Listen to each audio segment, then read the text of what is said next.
बाबा साहेब ने 1956 में अपने 4 लाख समर्थकों के साथ बौद्ध धर्म अपना लिया था। इसे एक बहुत बड़े क्रांति के रूप में देखा गया। सिर्फ भारत ही नहीं बल्कि पूरी दुनिया में इसकी चर्चा हुई। इसे नव बौद्ध आंदोलन के नाम से जाना गया। ये पहली बार था जब इतनी बड़ी संख्या में लोगों ने एक साथ बौद्ध धर्म अपना लिया था। ये आंदोलन आज भी पूरी दुनिया में सक्रिय है और जापान में भी इस आंदोलन का गहरा प्रभाव देखने को मिलता है। नमस्कार, मेरा नाम है रीटा। आज की वीडियो में मैं आपको बताऊंगी कि कैसे बाबा साहेब का नव बौद्ध आंदोलन जापान में सामाजिक न्याय की आवाज बन गया।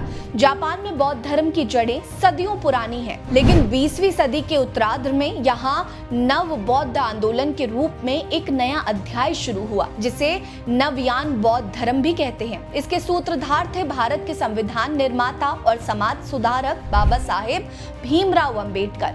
1956 में जब डॉक्टर अंबेडकर ने बौद्ध धर्म अपनाया और अपनी 22 प्रतिज्ञाओं के साथ जातिवाद और सामाजिक भेदभाव के खिलाफ जंग छेड़ी, तो इसकी गूंज समंदर के पार जापान तक जा पहुंची। खासकर सदियों से सामाजिक भेदभाव का शिकार रहे जापान के बुराकुमिन समुदाय ने इसमें अपनी मुक्ति का रास्ता देखा। यह आंदोलन जापान में धीरे धीरे पांव पसारने लगा। बाबा साहेब ने बौद्ध धर्म को सिर्फ शांति और भेदभाव को दूर करने का माध्यम नहीं माना, बल्कि इसे सामाजिक क्रांति का हथियार बना दिया। उनकी किताब बुद्धा एंड हिज धम्मा ने बौद्ध धर्म को समानता, मानवता, अधिकार और सामाजिक न्याय का चेहरा बना दिया। जापान में बुराकुमिन समुदाय ने इस विचारधारा को गले लगाया, क्योंकि ये उनकी सदियों की पीड़ा को आवाज दे रही थी।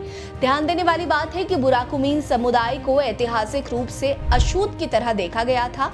ऐसे में वे अंबेडकर की शिक्षाओं में अपनी गरिमा और सम्मान की तलाश कर रहे थे। यह कोई साधारण आंदोलन नहीं था, बल्कि ये एक सामाजिक तूफान की तरह था। जापान में नव बौद्ध आंदोलन भले ही किसी विशाल संगठन की तरह नहीं है, लेकिन इसकी लहरें व्यक्तिगत स्तर पर काफी गहरी हैं।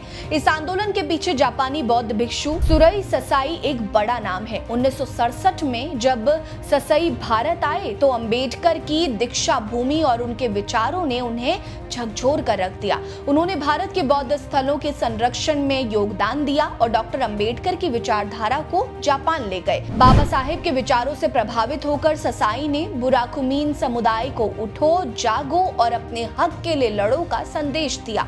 उनकी प्रेरणा से जापान में कई लोग नव बौद्ध आंदोलन की ओर आकर्षित हो गए। आज के समय में सुरई ससाई भारत में ही रहते हैं। वो डॉक्टर बाबा साहेब अंबेडकर स्मारक समिति दीक्षा भूमि के अध्यक्ष हैं। आपको बता दें कि जापान के तमाम बौद्ध संगठनों ने भारत में नव बौद्ध समुदाय का समर्थन भी किया था। दीक्षा भूमि जैसे पवित्र स्थलों के संरक्षण में उनकी मदद रही है। भारत और जापान के बीच बौद्ध धरोहर को बढ़ावा देने के लिए सांस्कृतिक और कूटनीतिक रिश्ते और मजबूत हुए हैं। ये रिश्ता न सिर्फ बौद्ध धर्म को जोड़ता है, बल्कि डॉक्टर अंबेडकर की सामाजिक न्याय की लड़ाई को और भी मजबूत करता है और वैश्विक मंच देता है।